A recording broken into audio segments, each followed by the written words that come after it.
Marseille, c'est un peu la mauvaise fille, le mauvais garçon de la France.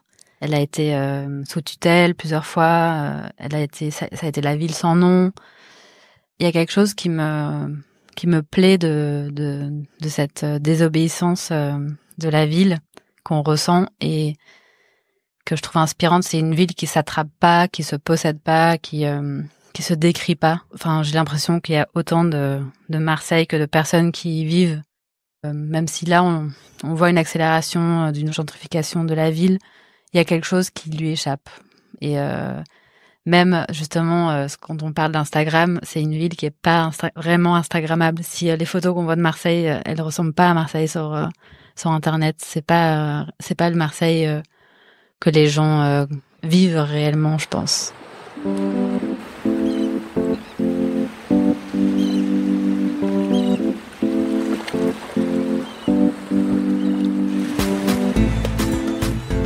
Vous écoutez Marseille Créative, je suis Clémentine Roux, votre hôte. Dans ce podcast, découvrez les histoires d'artistes, d'artisans, de chefs, de designers, mais pas que. Vous entendrez des personnes engagées, marseillaises d'origine ou d'adoption, connues ou moins connues, qui font bouger Marseille grâce à leurs mains, leurs yeux et leur cœur. Bienvenue dans Marseille Créative, le podcast qui met en lumière les créatives et les créatifs marseillais.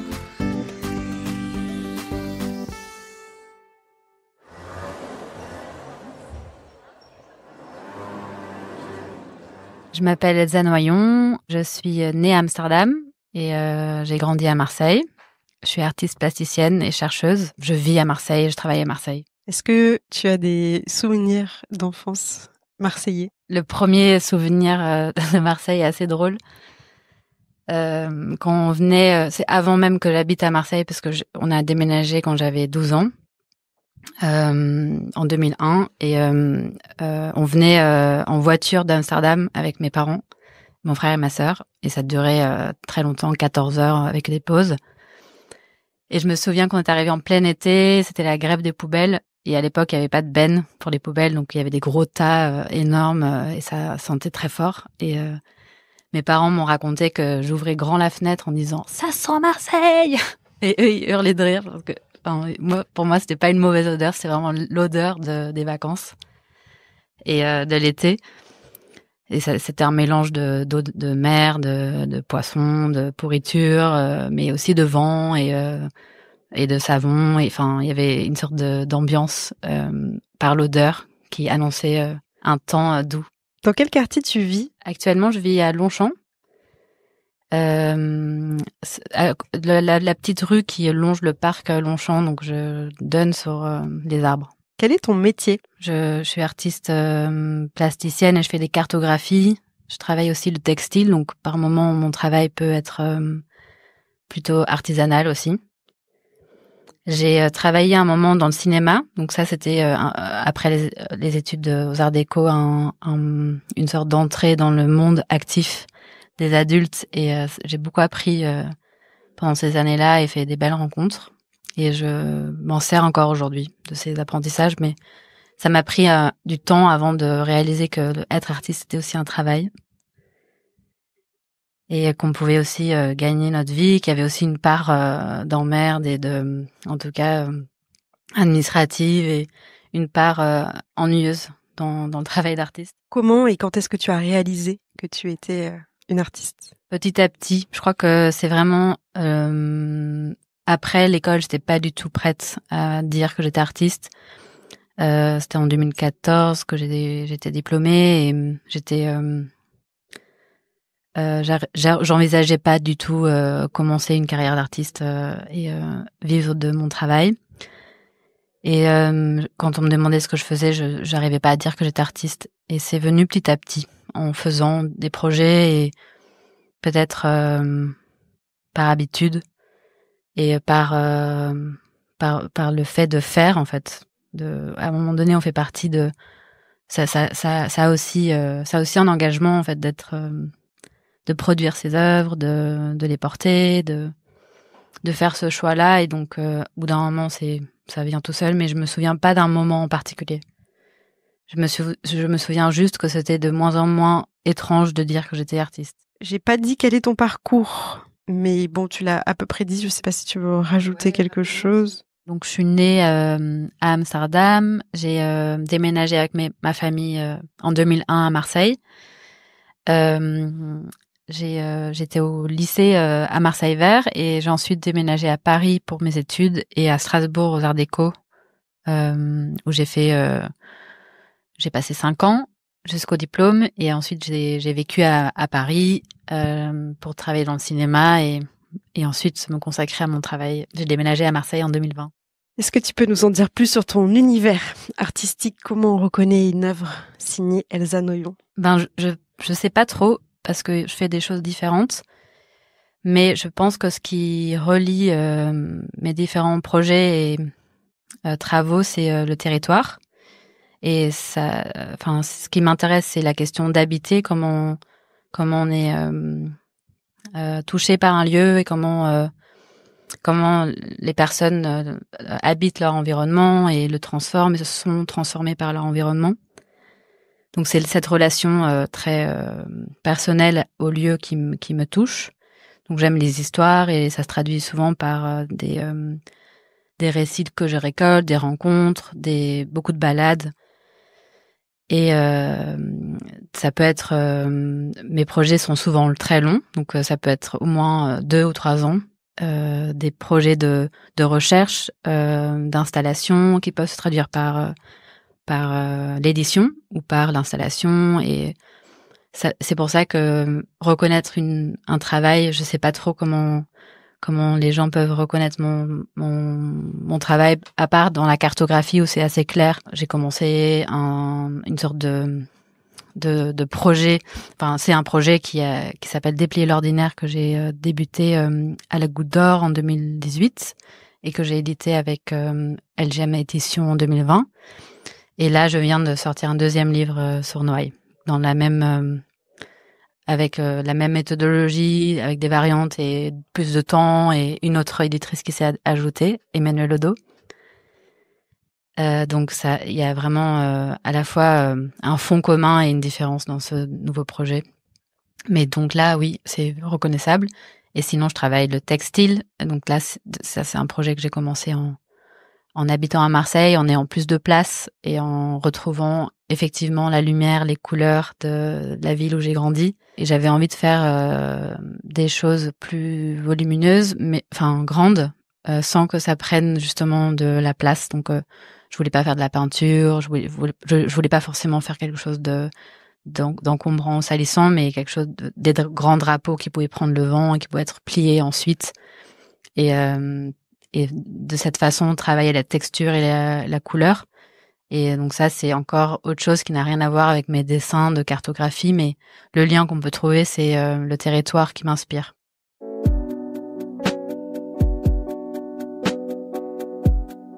C'est ce que tu représentes sur tes textiles, tes toiles, je sais pas comment on peut les appeler. Ouais, je dis tenture, mais on peut dire drapeau ou toile. Donc c'est des paysages méditerranéens que tu représentes? L'inspiration, c'est les lieux marseillais au départ. Après, donc il y a parfois on peut reconnaître les goudes ou des natures mortes ou des ambiances que j'ai retrouvées en venant vivre ici. Des gens aussi. Et après, je me suis mise à faire des plus petits formats que j'appelle talismans pour souhaiter la bienvenue à des nouveau-nés ou des sortes de ex-voto pour les personnes malades ou pour souhaiter une guérison. Donc un côté un peu invocateur qui passe par la couture.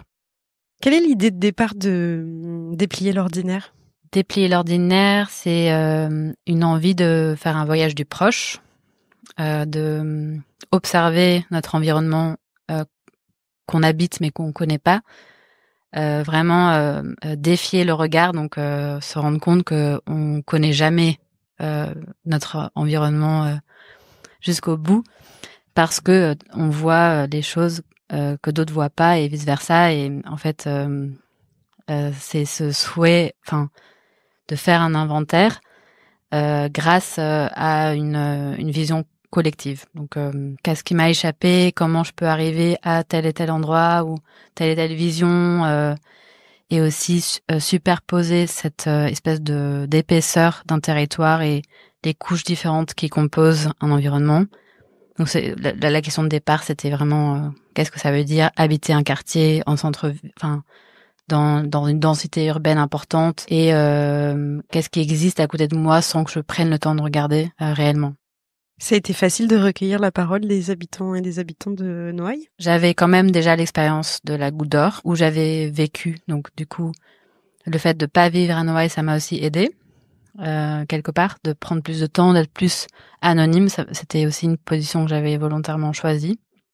J'aime bien ne pas aller vers les gens et leur demander de participer, mais créer des dispositifs où eux-mêmes décident de m'approcher. Donc inverser la rencontre.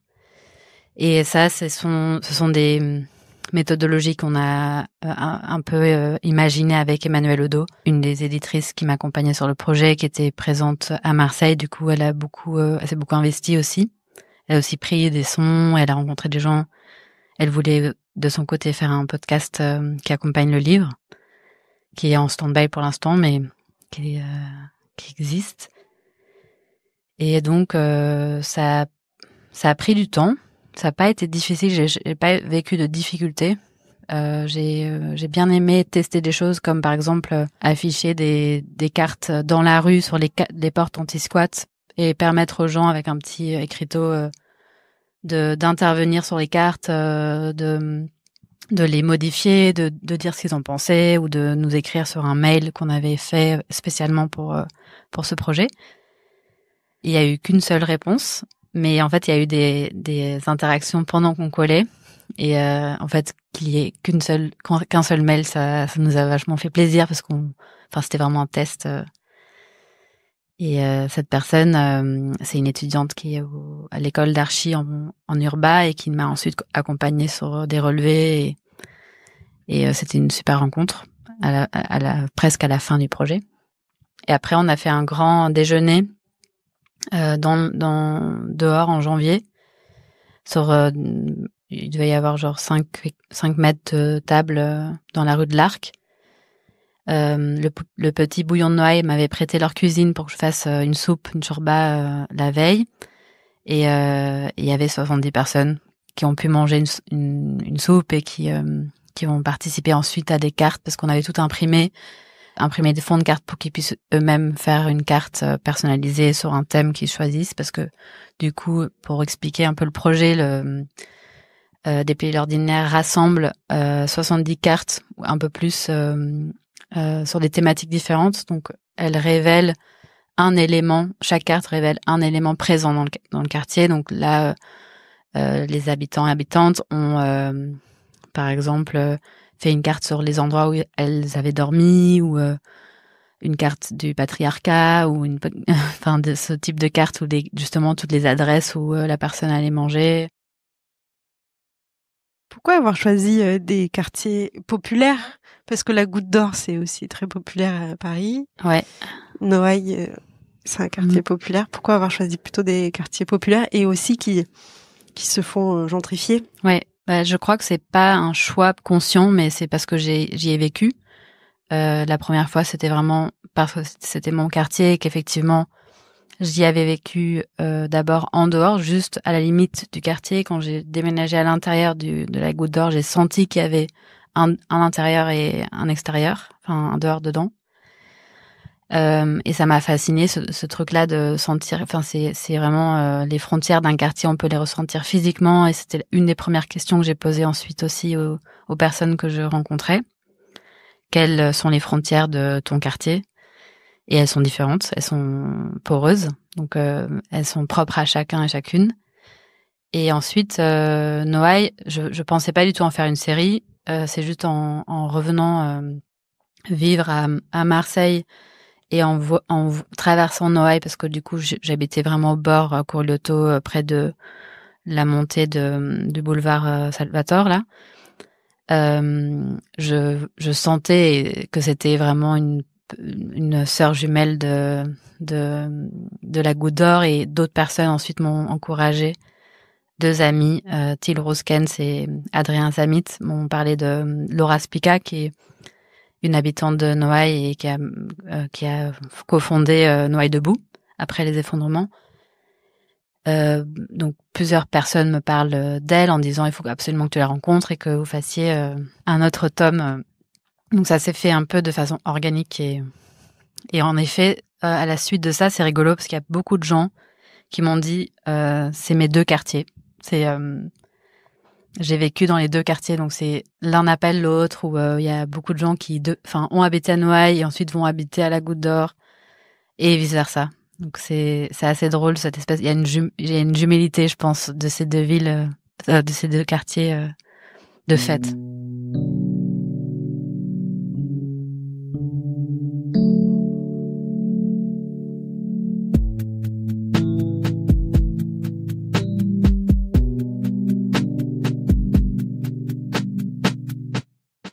Est-ce que tu peux me parler de ton projet de carte pour le bateau Le Bel Espoir? Ah oui, c'est un projet qui est issu d'une collaboration avec un de mes camarades du bureau souple, Thibaut de Châteauvieux, et mon frère jumeau Caspar Noyon. J'ai essayé d'être brève, mais Thibaut a voyagé sur Le Bel Espoir un été, parce que Le Bel Espoir, pour raconter rapidement, c'est un bateau qui depuis 50 ans fait des voyages plutôt en Atlantique avec des jeunes en réinsertion et ouvert aussi en partie à des touristes qui payent du coup des vacances ou qui cohabitent avec ces jeunes. Et c'est l'initiative d'un jésuite. Je me souviens plus là de son nom, mais et il y a vraiment une histoire dans ce bateau et ça a énormément accompagné et aidé des jeunes. Et donc cette année, il y avait ce projet de faire le tour de la Méditerranée et avec des jeunes de moins de 30 ans du pourtour méditerranéen, de toutes les villes côtières. Et Thibaut s'est engagé ensuite, parce que c'est aussi son travail, à faire de la communication, prendre en charge la communication de ce projet. Et il a pensé à faire une carte. Et à ce moment-là, on a commencé à en parler vu qu'on partage l'atelier que j'en fais. Et il connaît aussi le travail de mon frère qui fait beaucoup de dessins, d'illustrations et de peinture. Donc il nous a proposé de faire une carte de la Méditerranée en montrant, du coup on a décidé avec Aspar de faire ressortir la Méditerranée comme un pays, donc comme un continent liquide. C'est pas notre invention, il y a beaucoup d'historiens qui parlent de ça. Mais du coup la Méditerranée comme un pays, car toutes les villes autour partagent une culture commune et on le voit d'autant plus du coup quand on voit la Méditerranée en plein et les pays sans frontières en blanc autour. Il y avait ce message de paix aussi, c'est pour ça qu'ils font le tour de la Méditerranée. Exactement. Ouais. L'idée c'est de construire des amitiés entre les peuples et de construire la paix. Donc il y a des thématiques qui sont abordées à chaque escale. Il y a, je crois, 8 voyages qui durent 2 semaines. En tout, il doit y avoir 300 jeunes, mais du coup par groupe, qui embarquent. Et ensuite, il y a des escales entre les 2 escales. Et les thématiques abordées, c'est les femmes en Méditerranée, les migrants, je sais plus exactement, mais les cultures aussi religieuses. C'était vraiment ouvert. L'idée, c'était que c'était ouvert à toutes les religions. Et que c'était pas autour des croyances, mais autour de la paix et des relations entre les peuples. C'est trop bien d'avoir pu participer à ce projet. Ouais. Est-ce que tu veux me parler d'autres projets sur lesquels tu es en train de travailler en ce moment? Ouais, je peux parler d'Habiter l'Instable. C'est un abri cabane fait en bambou et en tissu que j'ai fait grâce à des amis de l'association Laissez Passer. Donc, ils font du réemploi des matériaux déclassés du port industriel de Marseille. Et ils m'ont aidé à concevoir une cabane facilement démontable et remontable toute seule, c'était l'idée, et qui soit assez légère. Et l'idée, c'est de traverser Marseille et de créer un espèce de dispositif qui permette l'observation et l'écoute de certains territoires, de certains lieux emblématiques de Marseille. Et c'est surtout des jardins, des friches. C'est pas du tout je le vois pas du tout en plein centre-ville ou sur le bitume ou là où il y a du passage, mais plutôt hébergé par des lieux institutionnels ou des lieux privés ou publics ou même abandonnés. Et d'y dormir seul, c'est pour une seule personne, et d'inviter d'autres personnes aussi à découvrir ces lieux. Et ces personnes que j'invite sont de toute origine, c'est-à-dire que c'est ouvert, mais aussi qu'ils font des métiers différents. Et je leur propose de réaliser quelque chose de léger, après leur expérience d'habitat dans ce lieu. Et cette production peut être une photo, une collection de choses qu'ils ont trouvées, ou un récit d'un rêve ou d'une pensée.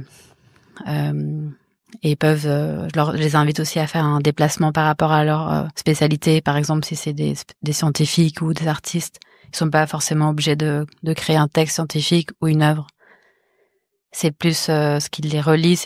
Là où je les invite, c'est plus leur rapport, leur sensibilité à leur environnement et leur territoire. Comment tu as choisi ces personnes ? Instinctivement, et je pense qu'il y en a beaucoup en fait, et je réalise que il y a un peu trop de lieux et un peu trop de personnes, donc ça va prendre plus de temps que je l'imaginais. C'est plus difficile aussi d'avoir les autorisations des lieux que j'ai sollicités. Ça prend plus de temps et c'est intéressant aussi d'être freiné, d'avoir des obstacles et d'être dévié de l'idée de départ. Là, je vais l'installer à la Sainte-Marthe, et c'est le bureau des guides avec qui je travaille et que j'aime beaucoup, qui me soutiennent énormément, qui m'invitent, qui sont d'accord pour accueillir l'abri pendant quelque temps dans un endroit qui appartient à la métropole, qui s'appelle la Maison Lule, et qui se trouve en haut de la Sainte-Marthe, près de vraiment à la frontière des habitations et des agriculteurs qui travaillent, parce qu'il commence vraiment à y avoir pas mal de jardins et de champs à côté. Et c'est un lieu qui est traversé, donc c'est un lieu qui est visité par les habitantes, jeunes, etc.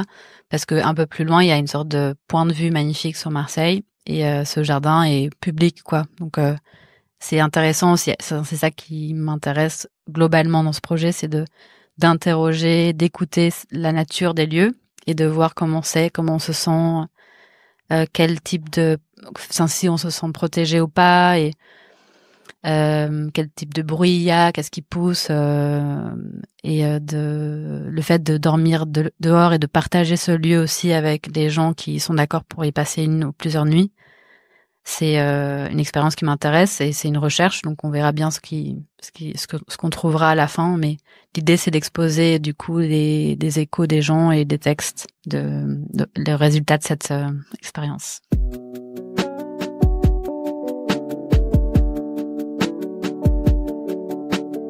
Quel est ton processus de création ? Ça dépend des types de projets, parce que je fais souvent des projets en collaboration aussi, avec une autre personne ou plusieurs. Ça dépend aussi de la longueur du projet, mais je dirais que ça débute toujours par de la recherche. Quand j'y réfléchis, là, je me dis qu'il y a une grande différence entre justement le travail de tenture qui est plus de l'ordre de la cuisine, où je prends certains aliments et des couleurs et j'associe, et c'est plus rapide, c'est plus direct. C'est pas du tout cérébral, par exemple.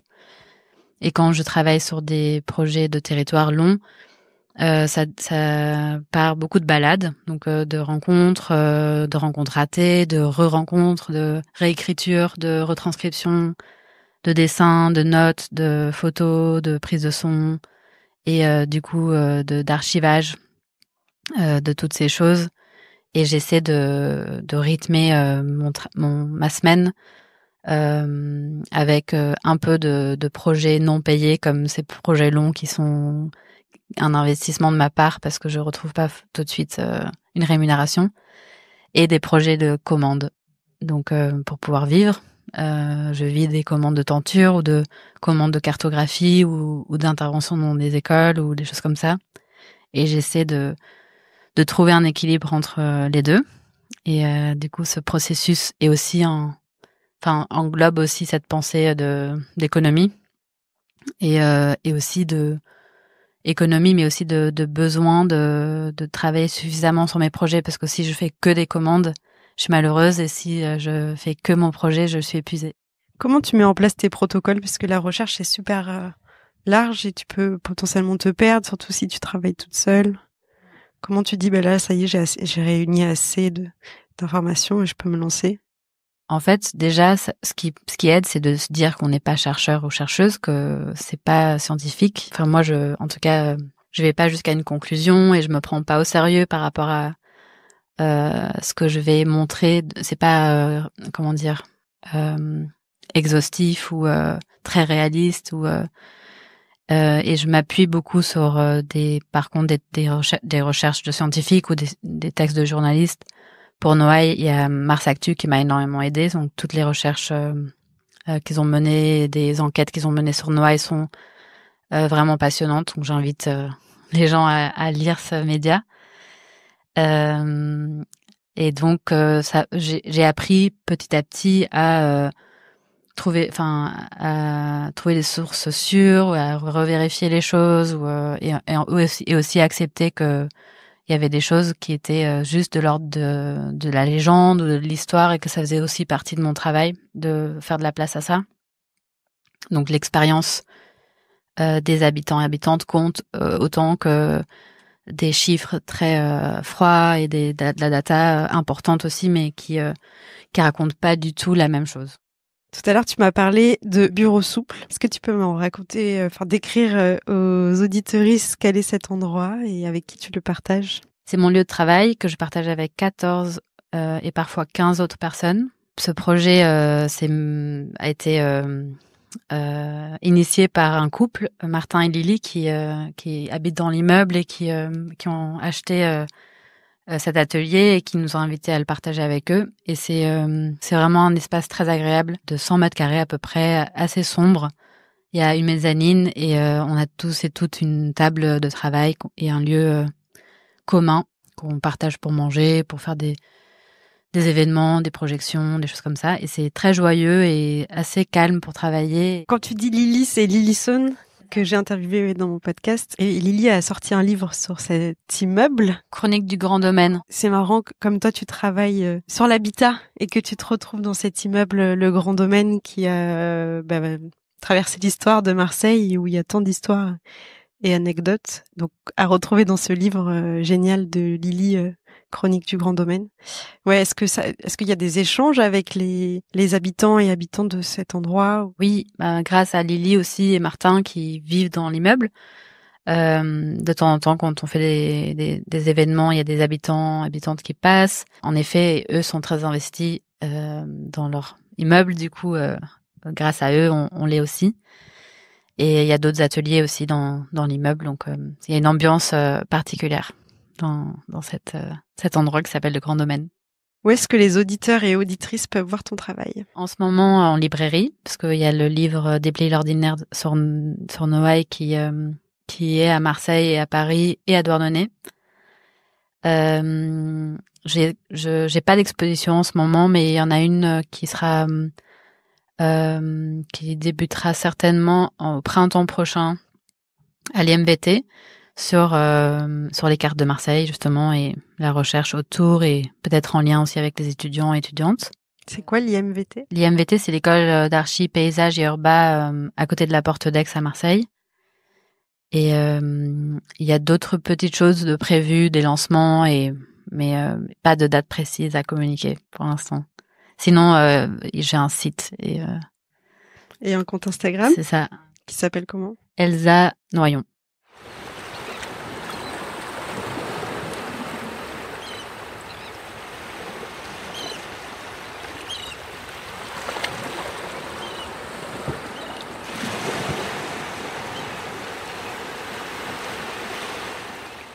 Est-ce que Marseille nourrit ta créativité et si oui, comment? Carrément. Comme je travaille sur les lieux et que la rencontre avec Marseille quand j'étais ado a été très marquante et que le retour à Marseille aussi a été assez génial. Enfin, je trouve que c'est une ville qui sollicite beaucoup le corps. C'est une ville aussi qui permet l'horizon, donc on peut voir loin, on peut voir les montagnes, on peut se dire qu'on peut en une demi-heure être au bord de tel sommet ou tel col et ça c'est assez ça m'inspire. C'est des gens aussi qui m'inspirent, mais au-delà de ça, je trouve que effectivement Marseille c'est une ville que j'ai vraiment aimé retrouver après l'avoir laissée pendant quelques années. Est-ce qu'il y a des endroits où tu te rends pour te ressourcer?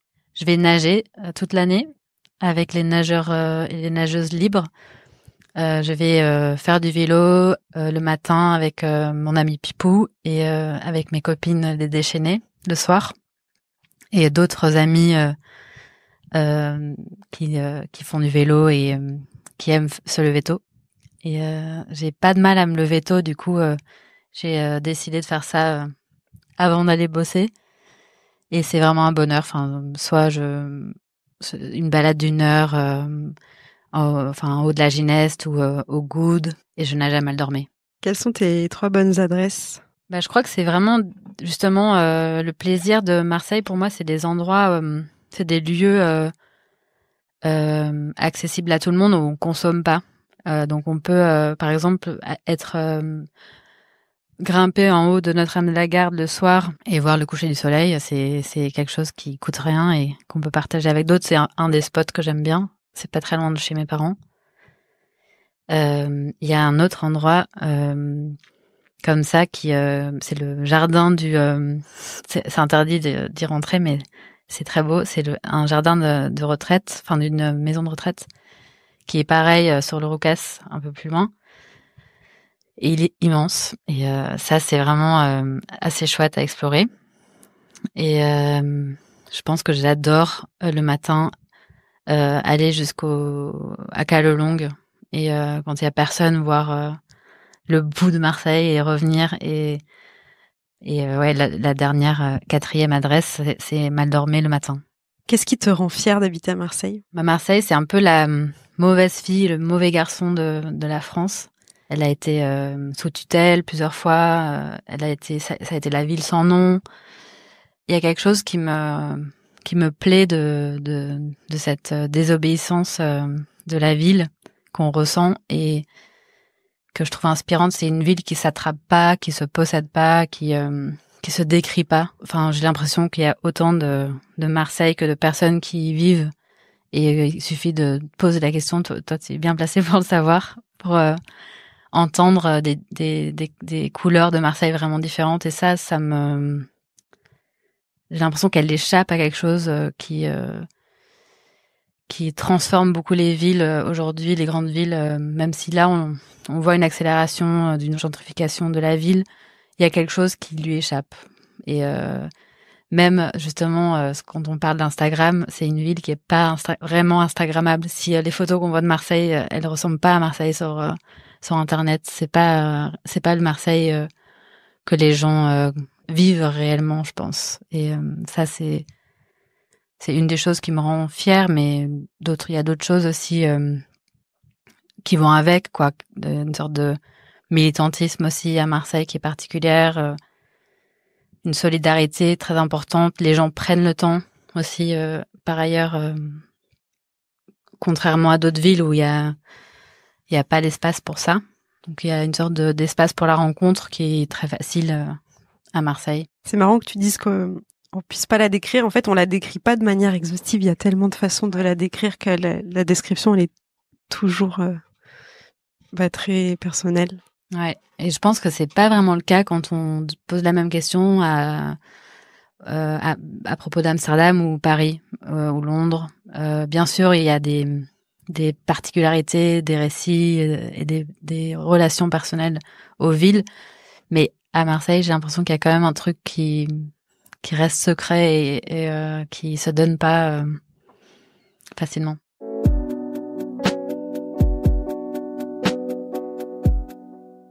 Qu'est-ce qui te révolte dans cette ville? Ça, c'est pas difficile, c'est le mal logement, la cicatrice qu'a laissé Gaudin à la ville et la mauvaise gestion de la ville. Et ça, c'est encore visible et j'ai la chance de pas en souffrir directement dans mon logement et dans ma vie quotidienne, mais j'ai beaucoup croisé de personnes qui vivent dans une misère profonde, quoi, et on le voit encore beaucoup à Marseille, ça me révolte. Pour une note un peu plus joyeuse, on va passer au portrait chinois à la sauce marseillaise. Si tu étais une odeur. Je pense Marseille, cette odeur reste vraiment la première odeur que j'ai découverte de Marseille l'été, avec toutes ces odeurs qui sont amplifiées. Si tu étais un son. Dans le parc Longchamp, il y a les perruches qui sont très présentes. Pour pas dire gabion comme tout le monde, je vais dire les perruches. Si tu étais un goût. La poutargue. Si tu devais quitter Marseille, qu'est-ce que tu regretterais? Les matins. Les matins à Marseille, quand il fait encore frais. Si tu as une anecdote à me partager sur un truc un peu dingue que tu aurais vécu ici. Alors, c'est pas une anecdote que j'ai vécue moi, mais c'est une anecdote qui m'a beaucoup marquée parce que c'est avant d'habiter à Marseille. Ma mère avait habité à Marseille jeune avant de nous avoir et d'habiter à Amsterdam. Et elle nous avait raconté pour nous raconter un peu ce que c'était cette ville, elle avait vu quelqu'un courir après quelqu'un d'autre avec un flingue. Et juste après, il y avait les flics qui arrivaient et ils leur demandaient, ils sont passés par où, et les gens dehors disaient par là en montrant une autre direction. Et ça paraît complètement normal aujourd'hui de raconter ça, sauf que nous on habitait en Hollande et c'est des choses qui se font très différemment. Et je pense qu'il y a ce truc qu'on a très vite compris aussi avec mon frère, une sorte d'apprentissage de la ruse qui me plaît aussi dans cette ville, quoi, de faire au feeling, quoi, par rapport à une situation et faire confiance à son instinct plutôt que le devoir et la raison, je pense, même si ce sont des situations assez comiques et en même temps tragiques. Est-ce qu'il y a des figures marseillaises qui t'inspirent? Carrément, ouais. Énormément de gens, surtout des femmes. Je pense à ma prof d'histoire de l'art, Christine Esquinazi, à l'école, à Marseille-Vert, qui m'a beaucoup fait découvrir et appris à observer la ville, mais fait découvrir aussi des textes importants, un film très beau sur Marseille qui m'a beaucoup marqué. Ça, c'est de René Alliot et c'est L'heure exquise, je crois. Et des textes de Georges Perec qui m'ont vraiment beaucoup marqué sur mon travail plus tard sur les lieux. Et les copines de ma mère qui continuent de travailler après l'âge de la retraite et continuent de se régaler à Marseille. Michel Baldacci, par exemple, qui loupe pas un marché de la Plaine depuis 40 ans. Et qui m'a accompagnée pour m'acheter mes premières espadrilles et fait ma première jupe. Elle est costumière. D'autres personnes comme ça, Agnès René qui nage beaucoup et qui passe beaucoup de temps à Morjou. Ce type de personnes qui vivent simplement mais en lien avec leur environnement et sont généreux des apprentissages et du plaisir de vivre là.